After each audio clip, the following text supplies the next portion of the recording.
Alright, so today we're going to be playing Crusader Kings 3 in an area where I weirdly don't see a whole lot of people play. And that being over here in India. The reason this is weird is because if we take a look at the development map mode over here, we can see that India is actually the best region in terms of development at the beginning of the game. So I thought I'd give them a shot and see what I could do in the region. I've decided to play down here in a Bahal Makara. Of course, the issue with playing in India is I am terrible at pronouncing any word whatsoever at the best of times. And then when the words look like this, yeah, I'm gonna have even more trouble. I am going to create my own ruler for this nation though, because if we take a look at this guy's religion, we can see it's a Buddhist faith. And the issue with Buddhist faiths for our purpose is this little tenet down here, dharmic pacifism. So while that might be commendable in real life, we want to invade people, so it's not ideal for us. So instead we will be picking up the Hindu faith Vaishnavism, I believe, which is popular in the area. This of course does not have any kind of pacifist tenet. Our creator here is Tejavasha. He is a pretty good character for the beginning of the game. I've given him diligent, ambitious, temperate, what I generally consider to be pretty good traits. He has excellent stewardship and decent everything else. So our goal for this campaign is rather simply to expand the borders of our realm as far as possible. First, we'll want to form the kingdom title of Orissa and then eventually the Bengal Empire. I picked playing up in this area because there are a lot of smaller nations. However, there is of course one significantly larger one that will be slightly difficult to deal with, especially in the early game. So our goal at the beginning of the game is rather simply to get as big an army as possible to defend ourselves and then eventually to take other land. Therefore, I'm going to focus on simply getting enough money to build more men at arms. And taking a look at these men-at-arms, we actually start with 10 onagers. While these would be cool in other circumstances, I actually think for our immediate purposes of trying to, keep our realm existing, they're actually not very helpful at all.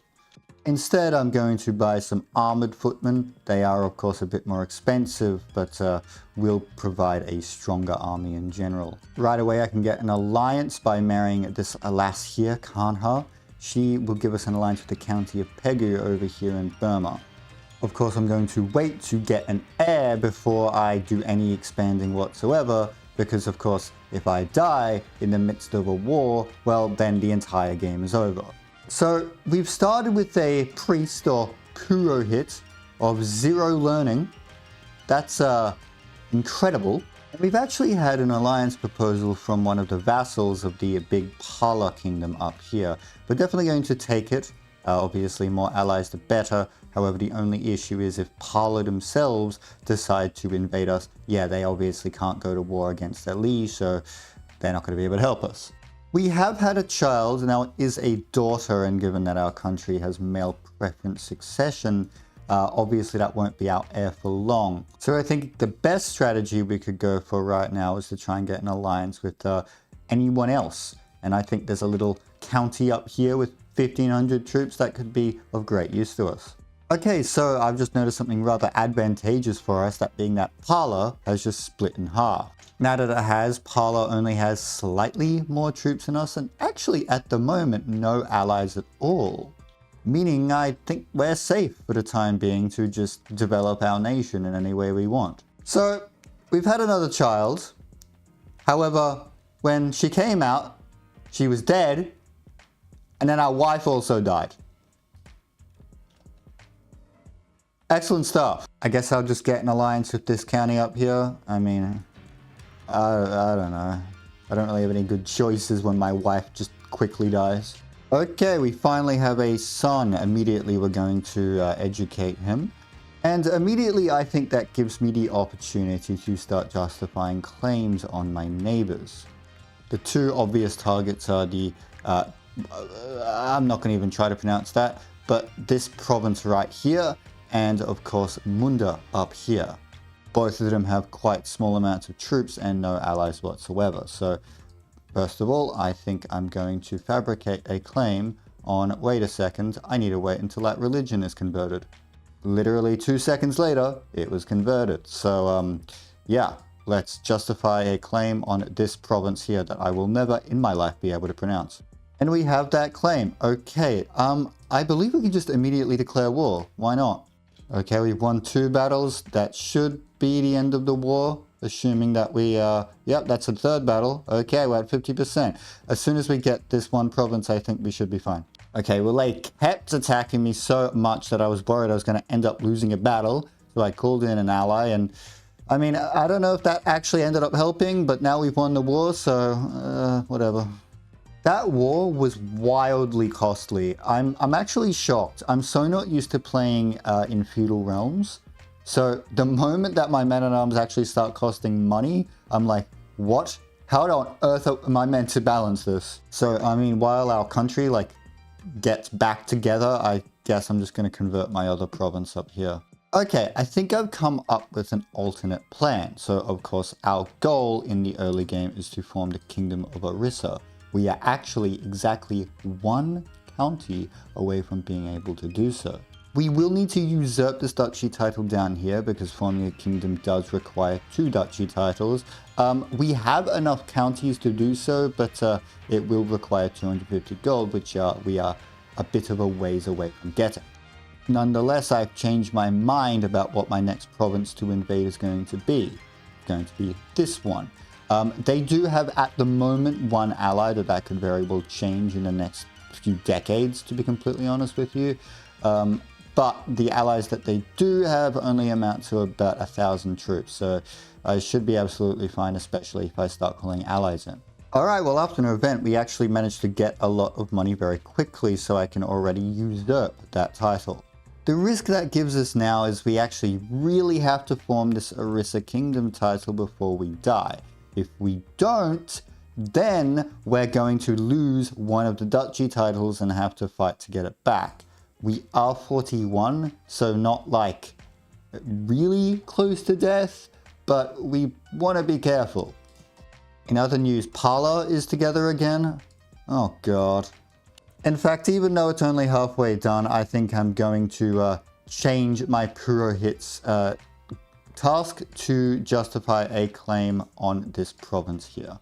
Okay, so I have a lot of good news. First of all, we can see here that the nation we were about to invade has recently lost a war. Obviously, that's going to make the war much easier for us now that they don't have any allies whatsoever. Also, when our fabrication of our claim completed, we actually got the option to take the entire duchy as a claim. So I guess we'll take that. And once we're out of debt, we should be able to take actually both of these provinces. Yeah, we can. I think I'm going to declare war right away, even though it's going to likely send us into a bit of debt. I mean, he only has like 250 troops, so it'd be good to get this done as soon as possible. Okay, we've taken our first province, and this battle should be pretty easy to win. Yep, we won it. And we must have imprisoned someone important. Yep, we imprisoned the war leader, so we just win the war. Okay, we now have enough provinces to form the Kingdom of Orissa. Of course, I have just noticed that we have inherited a war.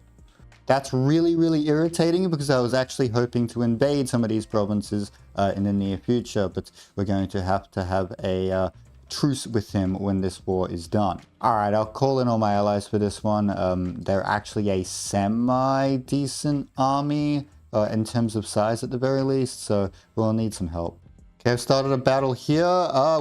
We honestly would have won without our ally, so I mean, I guess it's going well. Alright, so after another 1 battle, we managed to get them to surrender. Okay, we actually got a bunch of gold from that, which is great. Once we get 500 gold, Jesus Christ, we will be able to form the Kingdom of Orissa. That will take us a little while by the sounds of it.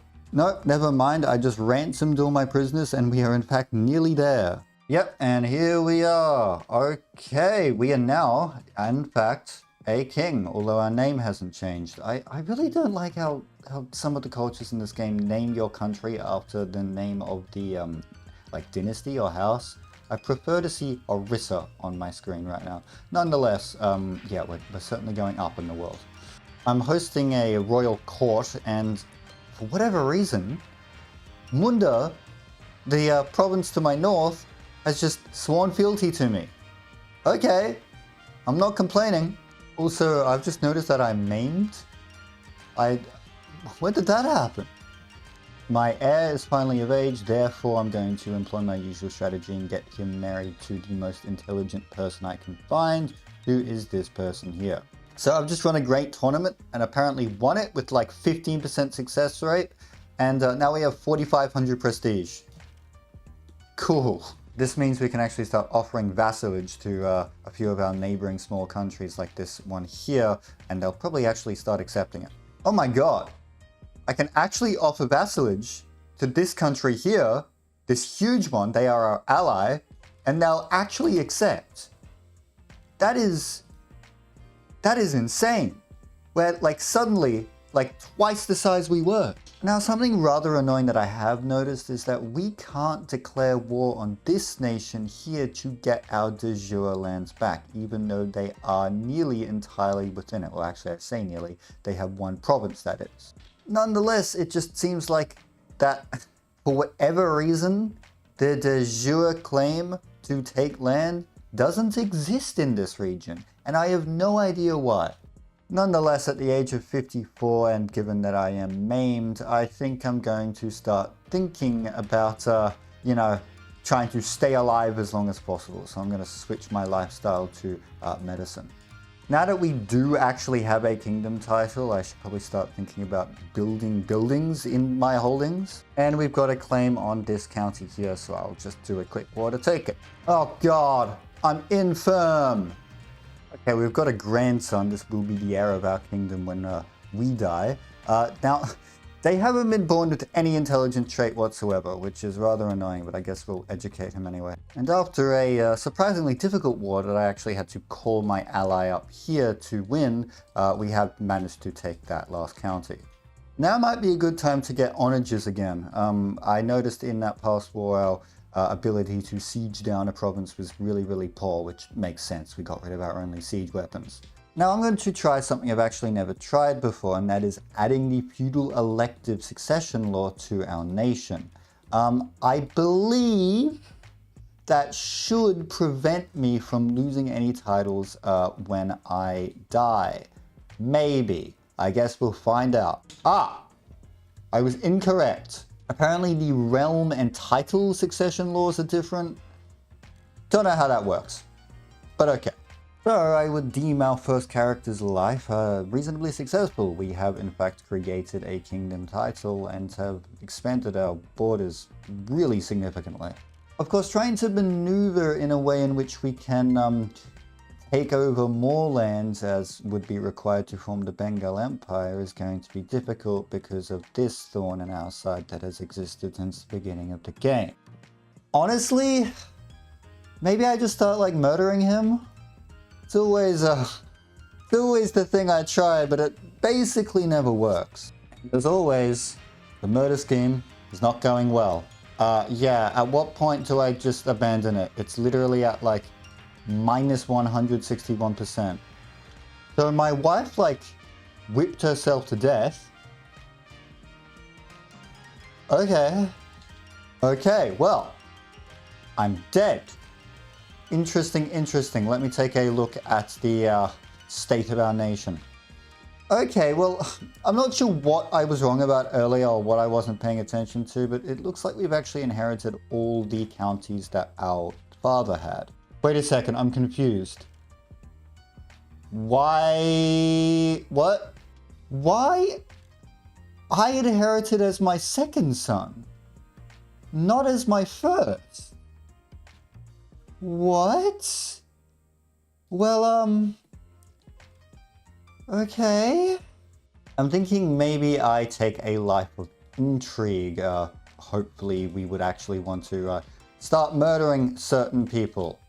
Okay, well, we have ourselves a son, so at the very least our realm isn't about to collapse when we die. So I'm possessed. Okay, exciting stuff. Oh god, I've got smallpox. Okay, well, I managed to survive it. Unfortunately, our son has it. Thank god he survived. So one issue that I did not foresee is that It looks like, at least at the moment, that if we were to die and have an election to determine who the next leader of the kingdom would be, it would currently not be my heir. Now, of course, that could change. The kid is a kid and therefore doesn't have any traits which would actually make him attractive as an option to be king. But it's concerning nonetheless that I, might not have my kingdom when I die. And, I'm young, but I'm possessed. My health is apparently fine at the moment, but it could decline and I die. It also makes trying to kill this guy a bit harder, because if I am discovered as a murderer, then people aren't going to want to vote for my son. I've noticed that I have no allies anymore, so I guess I should start looking for some. I can get an alliance with the Matharids over here, although it should be noted that they actually got into a holy war recently that didn't go very well for them, so let's hope that doesn't happen again. Oh god, I'm ill. That's really bad. Okay, thank god I survived that. Oh, okay, good news. Pala has split in half. Pala still has quite a lot of troops, and I don't really want to deal with them. However, Bengal doesn't. I don't have any Casus Belli against them at the moment. However, they should be a feasible target if I wanted to expand into the area. I think I'm going to start fabricating some claims to see what I can get. If I can get a duchy title, that would be fantastic. Exactly how I wanted. That entire duchy is now claimed by us. I mean, it's not huge. It's only 3 provinces by the looks of it. Maybe 4? No, 3. So, yeah, we should be able to declare war on that semi soon. But I mean, what's the... We can't even declare war because we're in debt. But what allies do they have at the moment? Oh, so apparently I can just remove the law. Okay, I'm doing that. Will people be upset at me for that? Everyone seems a little mad. I don't know. Should be fine. Good timing. Bengal has been called into a war. Therefore, I think now is a good time to press our duchy claims. We will, of course, call both of our allies in. Okay, I can see a stack of 3,000 troops. That's never fun. Luckily, troops of our own are coming to help out. Okay, if I trigger a battle, I'm pretty sure I should win it pretty easily. Let's go. There we go. Okay, that should be the end of the war. I say that every time though, it ends up not being. So I guess we'll see. And in the second battle, we imprisoned their king and therefore instantly got a 100% war score. Let's go. Excellent news. We now have 3 counts which absolutely hate our guts. So apparently I hold too many duchies, so I'm actually going to grant it to a few of my vassals. My son has finally come of age. That means you know what time it is. We're looking for some genius women. Fortunately, I was only able to find a quick woman, but that will give me an alliance with this new duchy I have granted here, which should keep my realm relatively stable for the time being. In other news, Pala is significantly weaker than they once were. If we were to declare war on them right now, which we won't, we would have far more soldiers than them, at least when we call our allies in. Therefore, I'm going to start justifying on some of their counties to hopefully maybe get a claim on a duchy. Given that our primary enemy no longer exists and I'm no longer interested in murdering him, I think I'll just switch back to duty focus, at least for a while. I would like to keep my realm together. Everyone likes me at the moment enough. I've managed my realm well enough that I don't think any of my major vassals absolutely despise me, although I'm looking around and actually it's slightly worse than I thought it was. Nonetheless, I don't think we're going to collapse anytime soon. After 3 attempts, we actually managed to get this duchy title under our claim, so let's go. And excellent timing, because Pala is actually in a war right now. And we're starting a battle which, according to the game, we should win. It looks like we're actually going to win without our allies there. So, I mean, maybe our armies are just better than I thought they would. Oh my god, the siege is going so much quicker with siege weapons. This is insane. We've got the kid who will be our heir when our player heir takes control after we die. He unfortunately does not have any positive traits. Oh, man. Put so much work into this. Pala is absolutely collapsing. So many of their provinces are getting occupied. Yeah, this war is exceptionally over. And we've got 100% war score. Okay, I don't know what I want to do with this new duchy of mine. I only got it because I wanted more land and for my name to be bigger. What I'd like to do, possibly to close out the video, is trying to subjugate Bengal here. Of course, to do that, we need to be exalted among men. We are just the level of fame below that, so it would be theoretically possible to get there. However, we are 54. And because we have Confederate partition as our succession law, when we die, our titles will be divided equally among our children. Therefore, if we were to invade Bengal and then die, then one of our other children that's not my heir would then take control of Bengal. Point being, I think if we were to try and do something really gutsy like invading Bengal, we'd probably want to do it when we have the ability to invade more provinces to eventually create an empire. We do have the ability to really improve the size of our levies though, which is going to be very helpful for obvious reasons. What I can do in the meantime is try and justify on Baaland here to try and get a de jure claim on either the Kingdom of Gondwana, but more likely the Duchy of Baaland. And as I was hoping, on the very first go-around, we actually got the claim on the Duchy of Baaland. Now, I'm a little concerned about declaring this war because they actually do have a lot of powerful allies. So instead, I think I'm going to wait a bit to possibly get a 5th Man-at-Arms regiment. In fact, we could actually get war elephants. They are 340 gold to even get and are quite expensive to maintain. But I mean, look how goddamn powerful they are. I think I'm going to either do that or wait for Baaland to get themselves into a war, after which we will be able to swoop in and take advantage of their distraction. Ah, well, never mind. I'm dead. Well, this is kind of good news. We are much younger and therefore would be able to wage a lot more war without having to worry about, you know, dying and having everything I worked for just collapse before my very eyes. It does mean we've lost all of our rather powerful alliances, and I'll have to go and figure out what the best one is. This Matharid one seems pretty good. The issue I'm seeing at the moment is if we take a look at the realms that we would like to invade, we can see that they all have a lot of allies and therefore would be very, very difficult to actually take land from. This is going to take up a lot of our time because we're only 25 out of 70 counties on the way to forming the Bengal Empire. So even though it's not my usual strategy, I think I'm probably just going to get an alliance with my heir. We just need as many troops that we can call into possible wars as possible. Because I just had a look at this war here and oh my god, they have 15,000 troops. And if they decided that they wanted to declare war on me, I probably couldn't do anything about it. Though I think it's finally time to press my claim on the Baaland Raj. I've seen they're currently in a war and also don't have that many troops. I've just noticed we have a dangerous faction here. Oh god. I don't really have an immediate response to them, so I guess I just have to hope we finish this war up before they decide to rise up against me. Okay, well, we won the war before anything bad happened. Though, to be honest, even if this faction does rise up against me, I don't think they have anywhere near enough troops to win, especially with my allies. So I'm not too worried. Yeah, and the aforementioned faction started the war. Apparently they are vastly inferior to us, so it should be fine. Nonetheless, I'll call my allies in. Well, I actually managed to lose the first battle. I don't know enough about this game to tell you why, but I certainly did.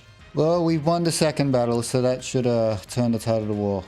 And we've occupied that capital, and after this battle, maybe we'll even win. Yep, there we go. Okay, in the aftermath of that civil war, I feel justified in passing the limited crown authority. That should allow me to go here and revoke his title, which I can do because he is a known criminal. Let's go. In the process, we have gained a whole bunch of extra counties directly under our control. That is actually a really, really big deal.